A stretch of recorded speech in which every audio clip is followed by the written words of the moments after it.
Highgate Cemetery in London, a place of rest, a place of peace, or so they say. But for those who dare to look closer, it holds secrets that are far from peaceful.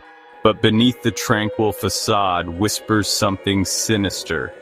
A darkness lurks, a presence that chills the bones of those who wander too close. People spoke of strange occurrences, unseen forces that seemed to watch from the shadows, and eerie sounds that echoed through the night. Unexplained shadows moving among the tombs, figures that seemed to vanish when approached, leaving only a cold, empty silence. I first heard the stories as a young boy, tales that were passed down through generations, each more chilling than the last. Tales whispered by the firelight, stories that painted vivid pictures of terror and mystery. They sent shivers down my spine, the kind of fear that lingers long after the story ends. The stories of the Highgate Vampire. A creature that haunted the dreams of many, a creature of the night, a being that thrived in darkness and fed on fear.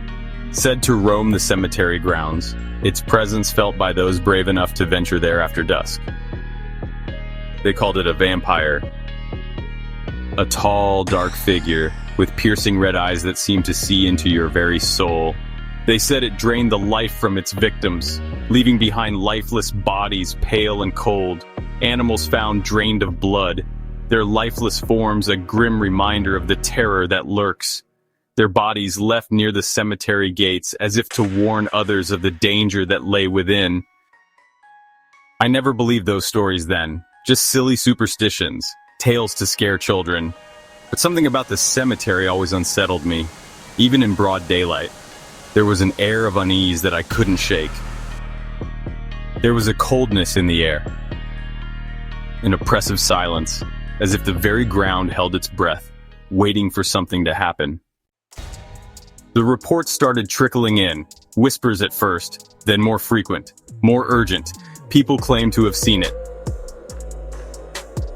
They spoke of a chilling presence, an overwhelming sense of dread.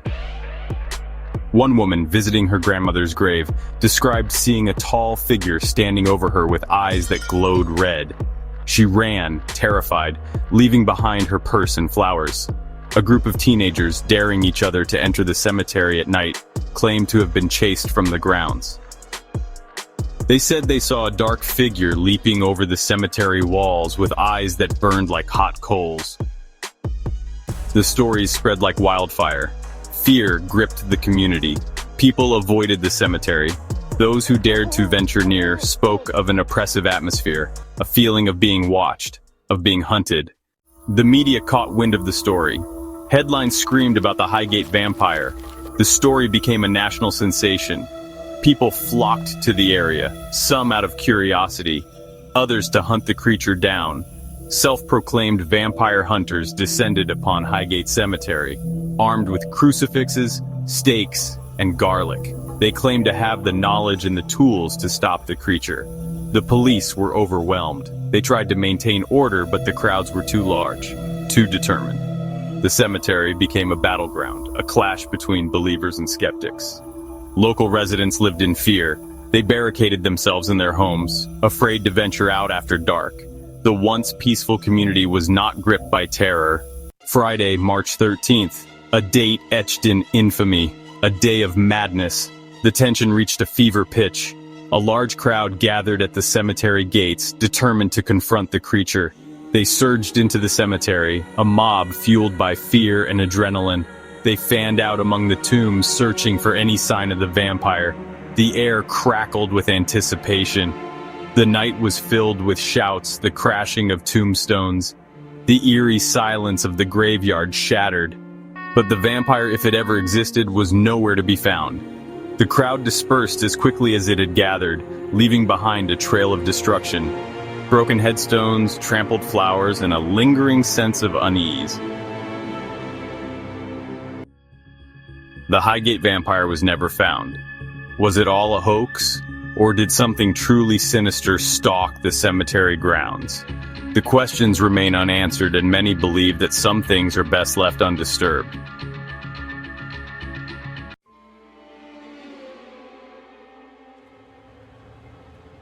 Beneath the bustling streets of Paris, hidden from the light of day, lies a labyrinth. A world unknown to many, shrouded in mystery and darkness.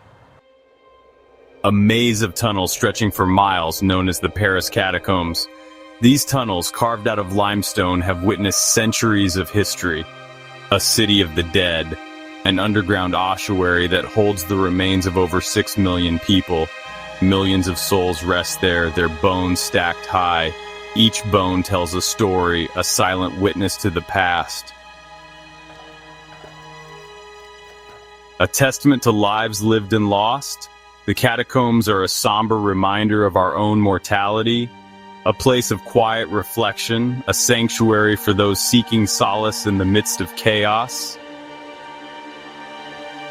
Or so you might think. The catacombs hold secrets that are not for the faint of heart. A darker side. A side filled with mystery and danger. I'd heard whispers of this place. Whispers that spoke of hidden chambers and forbidden paths. Stories told in hushed tones. Tales that send shivers down your spine. One story in particular sent chills down my spine, a tale that has haunted me ever since I first heard it. The story of the lost explorer. A young man who ventured into the catacombs alone, armed only with a camcorder and a thirst for adventure. He was determined to uncover the secrets of the labyrinth. He would never see the light of day again. His camcorder was found, but he was not. The catacombs had claimed another victim. Months after his disappearance, deep within the catacombs, workers found something disturbing. A camcorder lay discarded on the cold, damp ground. Its lens cracked. The footage recovered from the camera was chilling. The footage started innocently enough. The young man smiling at the camera, excited to explore the catacombs. He joked about getting lost. His laughter echoed through the empty tunnels, an eerie foreshadowing.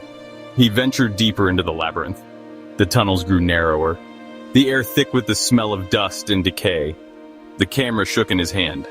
His breathing grew heavier. Panic started to set in. He called out for help, but his voice was met with only silence. The weight of millions of souls pressed down upon him. The darkness seemed to close in, the walls lined with bones seeming to watch his every move. The footage skipped ahead. Minutes or hours could have passed. He was lost, disoriented, his cheerful demeanor gone, replaced by a raw, primal fear. He pleaded with the camera as if it were his only companion. "I'm lost," he whispered, his voice hoarse with desperation. "I don't know which way to go. Someone please help me." His words echoed in the darkness, a chilling testament to his isolation. He stumbled through the tunnels, his breathing becoming more erratic, his voice cracking with panic. The camera captured glimpses of his surroundings, narrow passages lined with countless bones, each turn leading him further astray.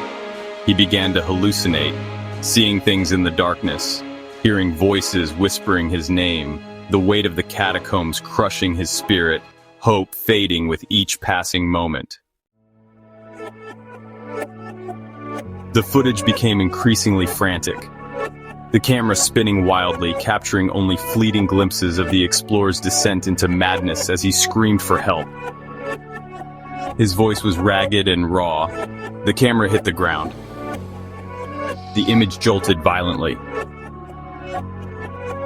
Then darkness. Only the sound of his labored breathing and muffled sobs broke the silence. The faint sound of something moving in the darkness.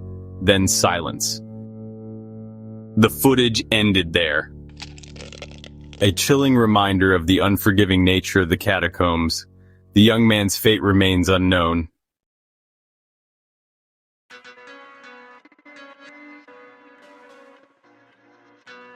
Stoll Cemetery.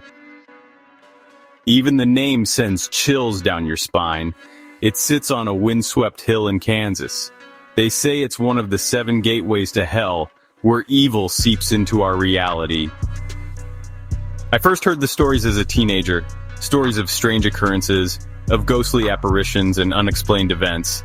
Legends passed down through generations.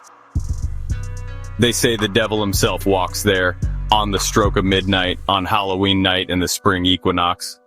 He comes to claim the souls of the wicked, to drag them down to his fiery domain. At the heart of the cemetery stands a set of stone steps, 7 in total. They lead down into the earth. Or so the legend goes. Some say they are the steps to hell. Legend has it that if you stand on the 7th step at midnight and call out the devil's name, he will appear before you.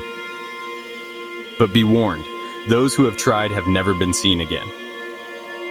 I remember standing before those steps, feeling a cold shiver run down my spine. The air grew heavy, the silence deafening, as if the world itself were holding its breath. I dared not take a single step closer. The stories were too real, the danger too palpable. The steps remained a chilling reminder of the darkness that lurked beneath the surface. On the edge of the cemetery stands a solitary tree. Its branches are bare, twisted, and gnarled. They say it's the hanging tree. A place where witches were once hanged. Legend has it that their spirits still linger there, their anguished cries echoing through the night, seeking revenge on those who dare to disturb their resting place. People have reported seeing strange lights in the tree at night, unexplained shadows moving among its branches. Some say they have felt a cold hand on their shoulder, as if an unseen presence is with them. The hanging tree provides a chilling recollection of the darkness that haunts Stoll Cemetery, a testament to the power of fear and superstition, and the enduring nature of evil.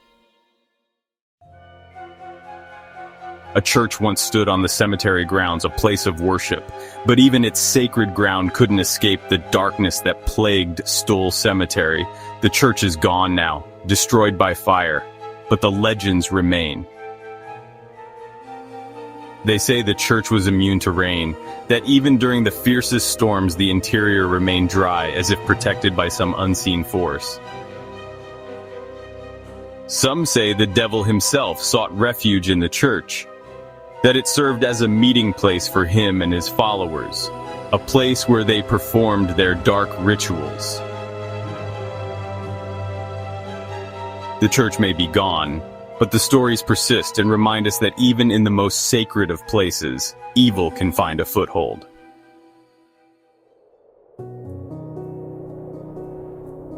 Stoll Cemetery is a place of legend, of mystery, of undeniable darkness. Whether you believe the stories or not, there is an undeniable aura about the place. Is it truly one of the gateways to hell? A place where the veil between worlds is thin? Or is it simply a place where fear and superstition have taken root? The answer is for you to decide. But know this, those who venture to Stoll Cemetery often come back changed, haunted by what they have seen or what they thought they saw. Download your free copy of The Beginner's Guide to Paranormal Encounters. Thank you for watching.